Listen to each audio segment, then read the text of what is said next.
eggs. What are we doing? Quail egg. No, not hatching. What are we candling? It's quail egg candling time. So this is our incubator. It's the Nurture Right 360. And because we have kids in every bedroom, this is set up in our bedroom. Because we had nowhere else to do this that wanted it to be inside. So we got these eggs and put them in the incubator about 15 days ago. We got them from a... He's interested. He's very interested in what's going on. We got them from a... we wanted to get them from My Shire Farms. It's real popular. Ships out eggs and chickens, quails, live birds too. But they were...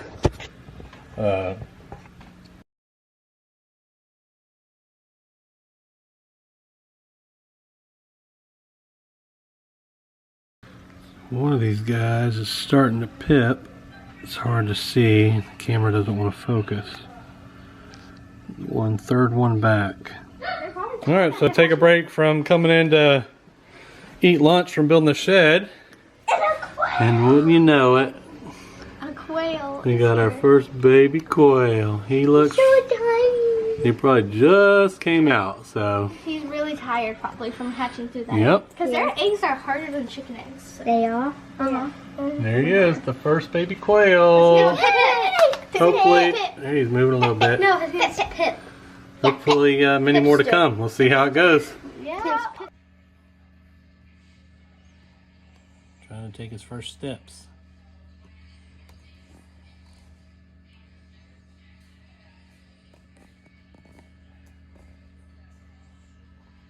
Hey, Miss. I hope you're a miss. Hopefully a miss. The first quail hatch. Yeah, we just realized the one right next to him is also starting to pip, so. Here he is, the very first quail. We actually did it. If nothing else, we have at least one. Maybe two. Hopefully 22, but we'll see. Just trying to... To go from this side, can see it a little better. hold it to the back. You can see his Let's head. see. Here he is. Hello. Hopefully it's a she, not she. True. Alright, we'll do an update here in a little bit. He's pecking at it. The other one's hatching. Scoot this way. Kelsey, come right here in the middle. See how it made a line to like basically make a hatch to come out of? Oh my gosh, that's so cute. It's coming. Mom, I can't see. I hope the dog's Try and get down low, Will. I can't because I don't know this. And I'll scoot. Rex! That's butt? Yeah. I guess. Bo, you want to see the quail hatch? Come here, it's hatching. Go up there by mommy. Whatever. Red. No. There's a quail hatching. Look in there. You see the baby quail? Yeah. What's for See, look, it's Here it comes. Here it comes. I'm getting stuck. Come on, you can do it. He's stuck. I see his foot. No, you can't help him. All you can do is let him do it. This is how God designed it to be. Come on, He's like- buddy. Come on. You can do it. He's closing his eyes. Oh, come on. You're almost there. You're almost there. Just a little bit more. I wish the other way I'll be like, get the shoe. Get the shoe. Get the shoe. I'm sure we will. There she is. Come on. There she is. Yay! Good job. Good job. Number 2 quail. What? Oh, what? Huh? What? He has to put this in Give us a again. breakdown. Alright, so the next morning we had, I think we went to bed with 3 quail. We now have 6. Yep. 3 of them hatched throughout the night. So we had about 3 of them hatch overnight. This small one. Yeah, good little tiny guy over there. Sorry, the camera's having a hard time focusing with them moving around and shining through the plastic. So we still got other eggs, multiple other eggs. They've been pushing them all out of their way and pushing them around as they've been walking around. So again, we had 22 eggs in there. So hopefully we'll get a few more that'll hatch out today. I think we're technically into day 19, 18 full days in. And it's getting close to about midday on day 19. So hopefully we'll have some more hatch out today and tomorrow. And we're going to leave these in here until tomorrow about this time before we pull them out and set them up in the brooder and any other ones that have been hatched out. So we will be back when we move them out, hopefully with a bunch more of their brothers and sisters to go with them. So we'll be back when we get to that point. So we're into technically into day 20 for the quail. Unfortunately, the ones we've got look good, but we've only got, what, 8? Yeah. We've only got 8 so far. So out of the 22 eggs that were in there. Not a great hatch rate so far, but that's okay. We're learning. Hopefully we did everything right, but we're going to, the ones that are in there, some of them have been in there for close to 2 days now. So we're about to be gone all day today working on other stuff out of the house. So we're going to go ahead and get the ones that are in there that are dried up and ready to go, get them out and get them into the brooder right here. Then put the brooder back in the garage so they can start getting to their food and their water. And then we're going to leave the other eggs that haven't cracked, pipped, any of the hatched. We're going to leave them in there for a couple more days. Maybe hopefully a few more will hatch out. Maybe they're just late hatchings. If not, at least we got 8.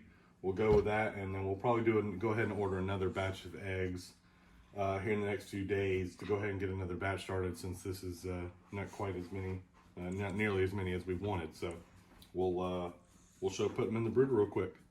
Show the whole thing. All right, so you want me to look this up? The battery for it. Okay, but you want me to lift this up? You can put the brooder down here? Okay. That way. Trying to do this so we don't lose power to this, to keep as much heat and humidity going as possible. So basically we're trying to do this, can you take the battery pack? Straight in the brooder. That way there's no edges to this, so if we just take this lid off on the table nightstand here, they'll probably just kind of go running everywhere, and we don't want them falling off. So we're just going to do this as quick as possible. I can't wait to see them. All right, I do that if there's any kind of run in there, just kind of shoo them off and try and get them under there. And then we'll immediately put the lid back down and get it back off. And then once we get over there, we can make sure they're getting under the heat. Okay? All right, here we go. I don't want the eggs to fall off either, so. Oh, there they go. They're like, yeah. Oh my goodness, it looked like a little fly. Ooh. They all look pretty dry, so. I hit its head. This little runt over here. I'm gonna keep him in there, I think. He's not, if he's dry. I don't know if he's dry. He looks dry. What do you think? I mean, he looks dry. Just because he's runty. Oh, he saw his egg stuck on his head. Woo! Sorry. Well, now you got him hopping back on, so we need to get this out of here. Let's put him under there. There you got one back on there. Oh, there you go. Kind of roll the eggs over to the middle so I can put this back on. Can I have one? I said, can I have one and put it in a bag and show it for Friday? Possibly.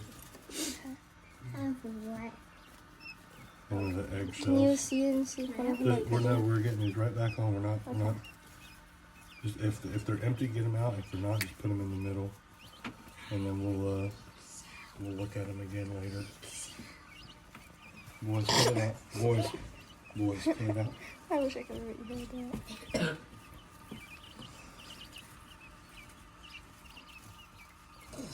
That's it. What about this one over here? Rex, go. Look at them. I want to hold one. They're just like, this is cool. It's still not. Right There there. it is. All right. You want me to hold that? Gosh, of course I tilted this. Now the eggs are going everywhere. And now we can look at them. Go get a grocery bag so I can ease these eggs out. Here. I already found the food. Here. Dang, These Can I rolled pet over. one? I'm gonna hang on. These rolled over. I'm gonna. look feed them. They're so cute. Oh my god.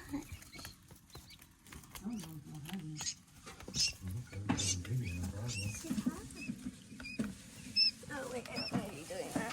Hang on. Probably that runt makes it. That what now? The runt. Where'd that cup go? I want to feel them. My dream has been accomplished. Any water in it? Let's touch the only cup. Oh, it's so soft. I love them. I love them. That's how we can keep it. Right, The Coco? shell? Yeah. No, I told Kelsey she could take them to school. We're not all keeping an eggshell in our room. Yeah. No, what I meant. I'm just bring to school. You need to go get a Ziploc bag and pick one to take. They're like, hey, what are you doing? What you doing? Here. Hey, little Go put that on buddy. the towel. Hi. Oh my gosh, they are so tiny. Yeah. Oh my gosh, I Check know. things out okay? They all look okay? Yeah. Yeah? There's a little bit of water in there, so this one's kind of wet. They're like, why can't we get out? Move, Brent. Move, Brent. What? I don't care which ugly Move, is. boy. I'm not getting it. I'm gonna put, well, it's already back up to 71. Oh, I'm doing this. I'm gonna put just a little bit of water in It's there. warm. Where are the eggs? They're in that marker's bag in the kitchen. You're gonna have to go pick some out. I'll go do that in a minute. So, we wanted to wrap up our experience hatching these quail. As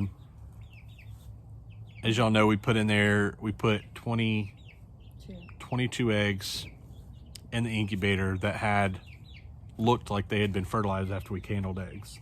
We had 27 eggs in there total, 5 of which looked like they had never really fertilized. Put 22 in there. Our total number of live chickens. Sorry, chickens are going crazy. Of our total number of live quail that we have now, a few days later, is a whopping 5. So terrible hatch rate. I'm not sure. I mean, this is our first time hatching quail, hatching anything. I don't know if it's something that we did. We thought our temperatures were good, our humidity was good. One of the other things I could think about is maybe we didn't wash our hands before we were handling the eggs, so maybe something happened there. And we didn't put the thermometer thing in the incubator to see if Yeah, it's we did. actually at We right bought a temperature. hydrometer, however you say that now, where we're going to put inside our incubator because we are doing another set of eggs, and see if our humidity levels and our temperature levels readings that show up on the incubator itself. All right, so we're going to try this again. Kim had to go. She's gone. She had to go get dinner finished and help get the kids in. We had recorded like another 5-10 minutes of video. We were talking about the rest of this, and for some reason I'm just doing this part of my phone because our camera's inside. But anyways, for some reason it's just decided, nope, we're gonna erase all your video. So basically we're gonna redo the temperature. We're gonna reset these new eggs. We got like 60 new eggs coming. We can incubate, I believe, up to 44 of those. We're gonna try again and trying to hopefully, Lord willing, get a much better hatch rate, because we want to get a good base number of egg laying quails going so that we can get our eggs, and if we get too many males, we'll cull those off for the meat or whatever. So that's basically, I don't even know if I didn't go into it. So we got 5 total quail. We lost 2 in the brooder after they had hatched out. They were kind of the runts of the group. We lost them. The night before we lost them, they were in the brooder running around a little bit, but I guess they just didn't make it.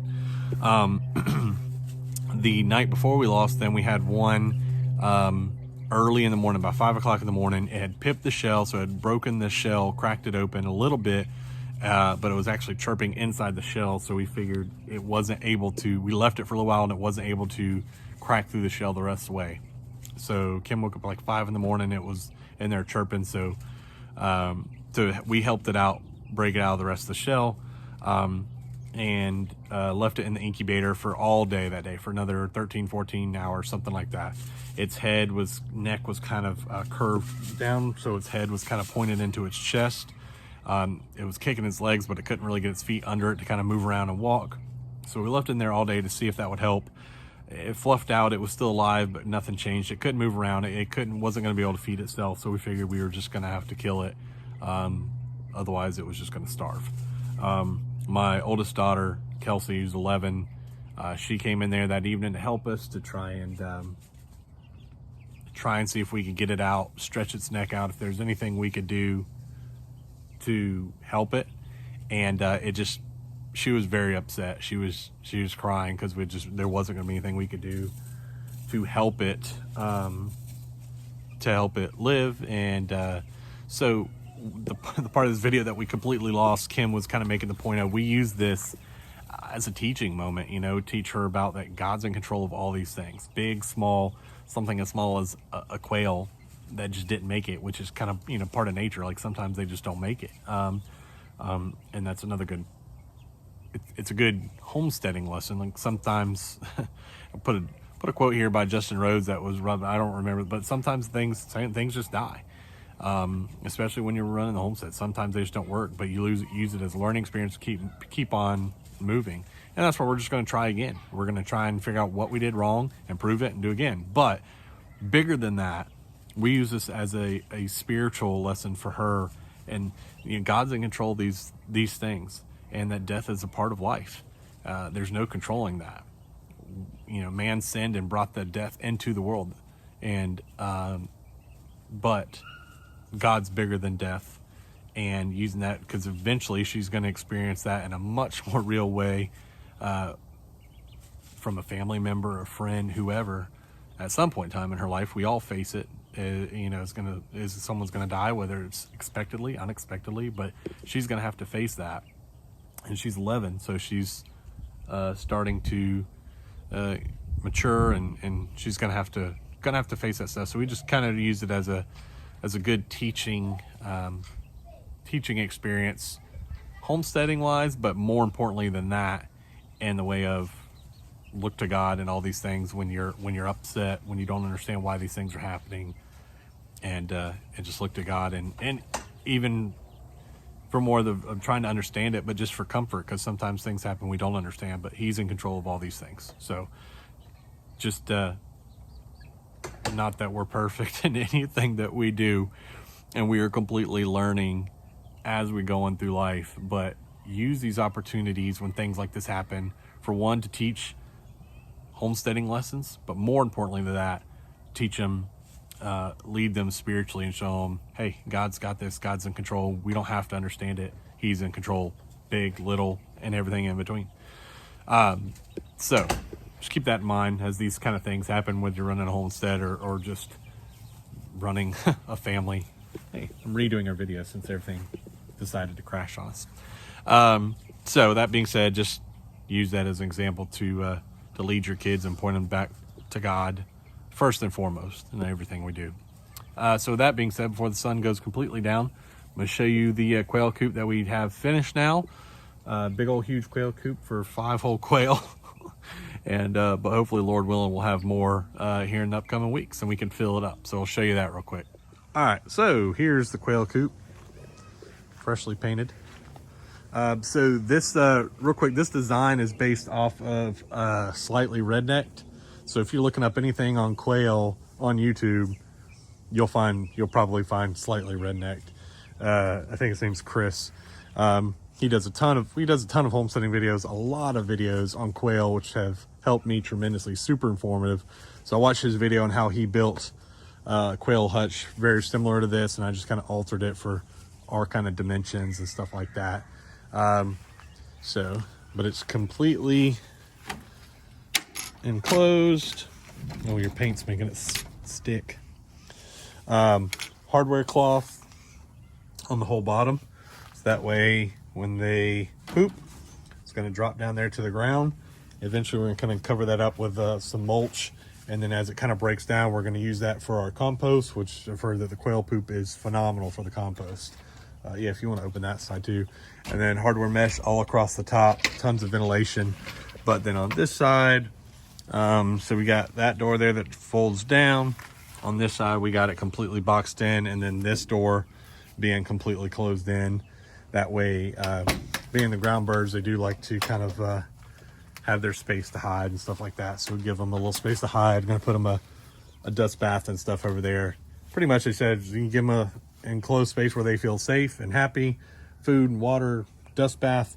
They're gonna lay a bunch of eggs. So Lord willing, that'll work out. And this is a huge amount of space for huge amount of space for birds, much less for just 5 of them. So we got it right up here next to the shed, for just to give us more space here for other things, and also to kind of hide it away from, you know, HOA and things like that. So this is a huge amount of space. We're hoping we could it's a 6 foot long, 4 foot deep, and we're hoping we can get, you know, a good, I don't know, I'd like to have at least get us up to 25 to 30 hens laying, and you have a few males in there. That way, if we want to end up incubating our own eggs, we can do that, not have to have them shipped or bought or anything like that. So pretty much all this is made out of plywood, 2x4s, some 1x4s, plastic sheeting for the roof, and yeah, so that's it. So hopefully the 5 quail that we do have, they're doing good, are in the brooder right now in the garage still under the heater and all that. So here in a few weeks, once they kind of start feathering out, we will put them in here and let them grow out in here, and hopefully, if any of them are female, in about 6 or 8 weeks, we'll start getting some eggs from them. And then right behind them, hopefully we'll have another batch of these other quail that, Lord willing, will have a much better hatch rate. So we'll keep you updated on that, see how it goes. And then now we're gonna have a little RIP burial service for our quail that did not make it. To get the box. It is the sad time of burying the quail.